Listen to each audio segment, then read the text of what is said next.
अस्सलाम वालेकुम दोस्तों, दिस इज़ शाहिद नसीम और आज मैं बात करने जा रहा हूँ टॉप डिटेक्टिव सीजन्स की। जी बिल्कुल, वो सीजन्स जिनके अंदर डिटेक्टिव्स हुआ करते हैं और केस को सुलझाना हुआ करता है या कोई ना कोई फाइंडिंग करनी होती है। तो इस तरह के जो सीजन्स वगैरह हैं, अगर आप इन सीजन्स के फ़ैन हैं, पुलिस, क्राइम, थ्रिलर, सस्पेंस वगैरह के, तो ये वीडियो आपके लिए है। अच्छा, ये टॉप 5 सीजन्स की मैं बात करूँगा। ये वो 5 बेहतरीन सीज़न हैं कि जो मुझे ज़ाती तौर पे बहुत अच्छे लगते हैं।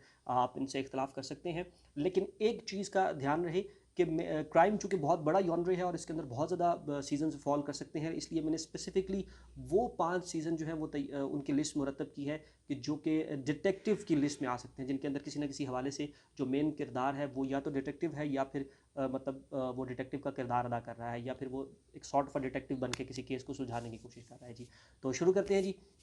5 बेहतरीन सीज़न। तो इस लिस्ट में जो 5वें नंबर पे सीज़न है वो है the castle. Light romantic comedy और उसके बाद फिर डिटेक्टिवनेस जो है वो इसके अंदर है। तो बहुत अच्छा सीज़न है, ख़ास तौर पे इसके जो पहले 5 सीज़न थे, 4 से 5 जो सीज़न थे वो बहुत इंटरेस्टिंग थे, बहुत अच्छे थे। और अगर आप लाइट मूड में हो और अच्छी कॉमेडी, लाइट रोमांस वगैरह देखना चाहते हैं, प्लस डिटेक्टिव पुलिस वर्क और इस तरह से, तो ये सीज़न आपके लिए बहुत अच्छा है। इसके अंदर नेथन फिलन जो है वो मरकज़ी किरदार अदा कर रही हैं जी। और जो उसका मरकज़ी ख़्याल है इस ड्रामे का वो ये है जी कि एक राइटर है जो कि सस्पेंस नॉवेल्स लिखता है। और फिर उसके बाद उस शहर के अंदर कुछ इस तरह की कत्ल की वारदातें होती हैं जो कि बिल्कुल उसी तरह से होती हैं जिस तरह से वो अपनी कहानियों के अंदर करता है। कैसल के अंदर जो मरकजी किरदार अदा कर रहे हैं वो नेथन फिलन कर रहे हैं और उनका साथ दे रही हैं स्टैना कैटिक। और दोनों की जोड़ी बहुत अच्छी है, बहुत पसंद की गई, इसको बहुत सराहा गया, बहुत इंटरेस्टिंग भी थी, इनकी केमिस्ट्री बहुत अच्छी थी। और प्रॉब्लली दोनों ने इस सीज़न के दौरान जो है वो एक दूसरे को डेट भी कर रहे थे। सो शायद ये भी वजह है कि दोनों की केमिस्ट्री बहुत अच्छी नज़र आ रही थी। और पहले 4 से 5 सीज़न तक बहुत मज़ा आया इस सीज़न को देखने में। बाकी के 2 सीज़न जो थे वो थोड़े से डल थे। बहरहाल वेल टाइम स्पेंड कहा जा सकता है। सो आप इस सीज़न को देखें। अगर एज अ सीज़न इसकी बात की जाए तो इसकी सिनेमेटोग्राफी, इसकी कोरियोग्राफी, मतलब सब कुछ अप टू द स्टैंडर्ड था। और स्क्रिप्ट वगैरह बहुत अच्छा था, कहानी बहुत अच्छी थी। और दोनों जो मेन किरदार हैं दोनों की एक्टिंग बहुत अच्छी थी। नेथन फिलन वैसे भी जो है वो अपनी अदाकारी के लिए मशहूर हैं। और स्टैना कैटिक ने भी बहुत अच्छी जो है वो अदाकारी की इसके अंदर। सो नंबर 5 पे है जी कैसल। और लाइट रोमांटिक सस्पेंस और फिर कुछ पुलिस वर्क। सो ये मेरी रिकमेंडेशन है। नंबर 4 पे है जी डेक्स्टर, मेरा पर्सनल फेवरेट और बहुत ही दिलचस्प ये सीज़न है जी। मैंने इसको इस लिस्ट में शामिल नहीं करना था, मैंने इसको एक्चुअली शामिल करना था जो सीरियल किलर्स की जो लिस्ट थी उसके अंदर, जो सीरियल किलर के जो सीजन थे उसके अंदर। लेकिन मैं इसको यहाँ पे शामिल कर रहा हूँ क्योंकि ये भी जो मेन किरदार है वो पुलिस स्टेशन के अंदर ही होता है और इसका भी मोर और लेस काम कुछ इसी तरह से केस को रिजॉल्व करना और अपने अपने जो जराइम है उनको बचाना कुछ इस तरह से है। एंटी हीरो का किरदार है जो मेन किरदार है। और हाँ, जो दो इसके मेन किरदार हैं वो एक डेक्स्टर मॉर्गन और एक डेब्रा मॉर्गन, दोनों बहन भाई हैं। और डेक्स्टर मॉर्गन के गिर्द जो है वो कहानी घूमती है। जो सीरीज़ का नाम है वो भी डेक्स्टर ही है, इसी जो मेन किरदार है उसके नाम पर। डेक्स्टर मॉर्गन का किरदार जो है वो निभा रहे हैं माइकल सी हॉल। और जो डेब्रा मॉर्गन उनकी जो सौतेली बहन है उसका किरदार निभा रही हैं जेनिफर कारपेंटर। अच्छा, अब जो जो मेन कहानी है वो ये है कि डेक्स्टर मॉर्गन वो जब बच्चा होता है तो उसके सामने उसके पेरेंट्स का कत्ल कर दिया जाता है और ये वाक़या उसके जहन पर बहुत बड़ा असर छोड़ता है, जिसके नतीजे में वो एक यूनिक और एक डिफरेंट जो है वो बच्चा बन जाता है। बहुत अच्छा सीज़न है, 8 सीज़न है इसके। और आउटस्टैंडिंग बहुत ज़बरदस्त किस्म की इसके अंदर एक्टिंग की गई है माइकल सी हॉल की जानिब से। डेब्रा मॉर्गन ने, जो कि जेनिफर कारपेंटर जिसका रोल अदा कर रही हैं, वो बहुत उन्होंने अच्छी एक्टिंग की इसके अंदर। और अगर आप जेनिफर कारपेंटर के फ़ैन हैं तो दी एनिमी विद इन, उनका एक नया सीज़न आया हुआ है, वो भी आप देख सकते हैं, वो भी बहुत अच्छा सीज़न है। बहरहाल बात हम जो कर रहे थे जो डिटेक्टिव सीजन्स के हवाले से, तो उसमें डेक्स्टर मॉर्गन मेरी लिस्ट में चौथे नंबर पर आता है। आप ज़रूर बताइएगा कि आप इसको कौन से नंबर पर रखेंगे जी। अब आते हैं तीसरे नंबर पर। तीसरे नंबर पे जो सीज़न आ रहा है जी वो आप में हो सकता है मोस्टली लोगों ने देखा होगा, बहुत फेमस सीज़न हुआ। मेरे लिए तीसरे नंबर पे क्यों है उसकी कुछ और वजह है, लेकिन बहरहाल बहुत फेमस सीज़न था और one of the best season माना जाता है जी। और ये सीज़न है शर्लॉक जी। शर्लॉक, और शर्लॉक भी बेनेडिक्ट कम्बरबैच वाला जो रिसेंटली रिलीज़ हुआ था। इसके करीबन 4 सीज़न है जी। और जो मेन शर्लॉक होम्स का जो किरदार निभा रहे हैं वो बेनेडिक्ट कम्बरबैच है। और उनका साथ जो वॉटसन का किरदार जो निभा रहे हैं वो है जी मार्टिन फ्रीमैन। अच्छा, इस सीज़न का जो इसकी जो सबसे बुरी बात लगी, जो मुझे जिसने बहुत ज़्यादा बग किया और मुझे मतलब मज़ा नहीं आया इसके अंदर जिस चीज़ की वजह से, वो था डॉक्टर वॉटसन का जो किरदार था। वो बिल्कुल ही मतलब ज़ीरो किरदार था इस सीज़न के अंदर। हालांकि अगर आप इसकी मूवीज़ अगर देखिए जिसके अंदर रॉबर्ट डाउनी जूनियर में जो मूवीज़ जो की हैं शर्लॉक होम्स की, उसके अंदर वॉटसन का जो किरदार है वो अच्छा खासा मतलब कुछ ना कुछ रेलेवेंट किरदार है, एज अ साइड किक के तौर पर है। और फिर अगर आप कहानियाँ पढ़ें तो उसके अंदर भी जो डॉक्टर वॉटसन है उसका किरदार मतलब किसी ना किसी हद तक उसका किरदार होता है। लेकिन इस सीरीज़ के अंदर डॉक्टर वॉटसन सिवाय नाम के एक उसकी साइड किक है जो कुछ भी नहीं करता और बस वो उसके साथ मौजूद है। हालांकि मार्टिन फ्रीमैन जो है वो बहुत अच्छे अदाकार हैं और आप उनको जानते होंगे उनकी फिल्म दी हॉबिट की वजह से, या एवेंजर्स के अंदर भी वो आए हैं और हॉबिट के तीनों पार्ट में मेन किरदार उन्होंने अदा किया और बहुत मतलब क्रिटिकली अक्लेम्ड वो एक्टर हैं और उनसे बहुत अच्छा काम किया जा सकता था।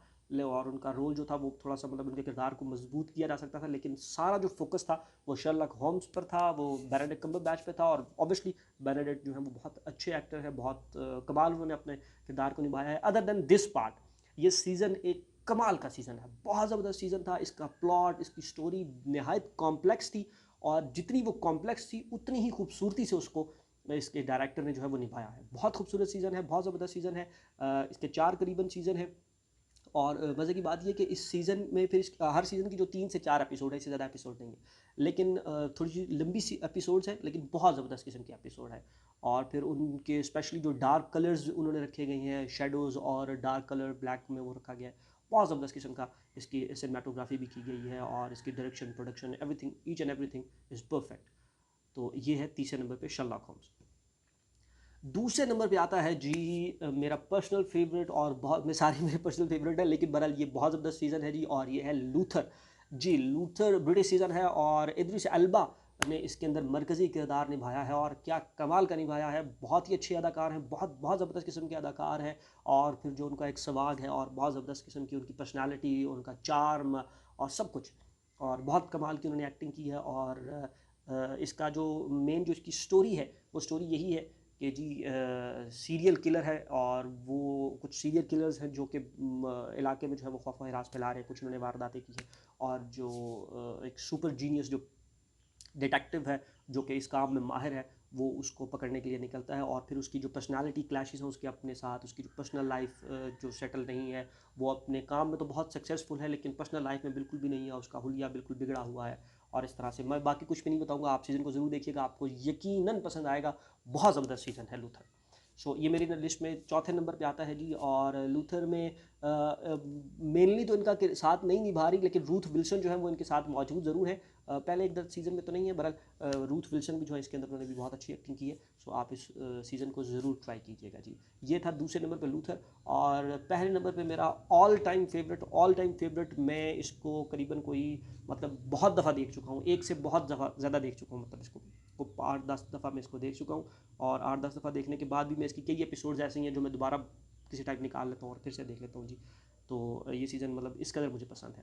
और ये सीज़न है जी द मेंटलिस्ट, बिल्कुल सिमन बेकर का ये सीज़न है जी द मेंटलिस्ट। और सिमन बेकर ने इसके अंदर बहुत कमाल की एक्टिंग की है, बहुत ज़बरदस्त किस्म का सीज़न है। और चूँकि जेब जो इसका मेन किरदार है, जो कि एक एक्स साइकिक था, जो पहले साइकिक बन के लोगों को लूटा करता था, उनसे पैसे निकलवाया करता था। अब उसके पास वो सारी स्किल्स हैं, एक मेंटलिस्ट की जो स्किल्स हुआ करती हैं, वो लोगों को देख के उनके चेहरे पढ़ लेता है और उसके साथ साथ वो मतलब जो बिहेवियर्स होते हैं वो रीड कर लेता है। मतलब आपको समझ लीजिए कि ये एक शर्लॉक लेवल का एक किरदार है और बहुत मज़े का ये किरदार, इसको डेवलप बहुत मज़े का किया गया है, इसको बहुत मज़े का बनाया गया है। फिर उसकी नशोनुमा बहुत अच्छी की गई और उसके बाद उसको निभाया बहुत ज़बरदस्त किया है। सो ओवरऑल एक बेहतरीन, एक फुल फ्लैज एंटरटेनिंग बेहतरीन किस्म का सीज़न है। थोड़ी मतलब कॉमेडी भी है, लाइट सी इसके अंदर कॉमेडी भी है और फिर कुछ कुछ रोमांस का भी इसके अंदर पार्ट है। सो ओवरऑल एक बहुत बेहतरीन और वेल स्पेंड टाइम होगा आपका अगर आपने इस सीज़न को देखा जी। तो ये थी मेरी लिस्ट जी, 5 सीज़न इसके अंदर मैंने रखे थे। कुछ और सीज़न भी हैं जो मैं आपको बता देता हूँ, अगर आप वो देखें तो वो भी अच्छे सीजन हो सकते हैं। एग्जैक्टली इस कैटेगरी के अंदर मे भी फॉल ना करते हो, लेकिन बहुत अच्छे सीज़न है जी। द फॉल एक बहुत अच्छा सीज़न है, किलिंग बहुत अच्छा सीज़न है, मंक बहुत अच्छा सीज़न है, एलिमेंट्री शर्लक होम्स का एक ब्रिटिश वर्जन है एलिमेंट्री, वो भी बहुत अच्छा सीज़न है जी।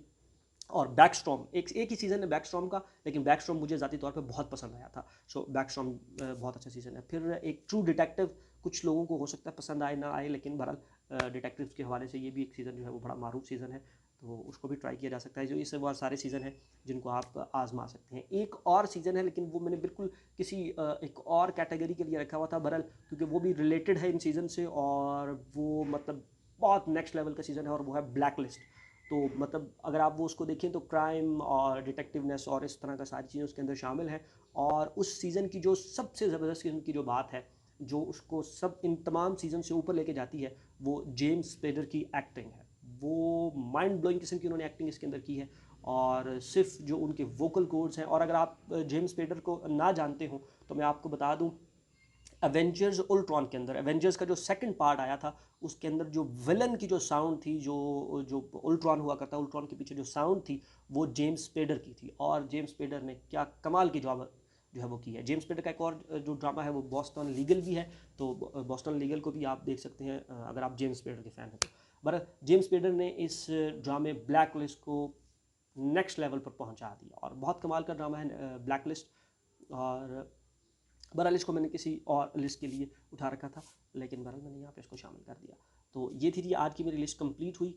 होप आप लोगों को पसंद आई होगी, आप लोगों को कुछ मदद हुई होगी। मुझे ज़रूर बताइएगा आपको ये वीडियो कैसी लगी, और अगर आप इनमें से कोई सीज़न देखा है या अगर आप इसके बाद देखते हैं तो मुझे अपनी राय से ज़रूर आगाह कीजिएगा। ठीक है, अल्लाह हाफ़िज़।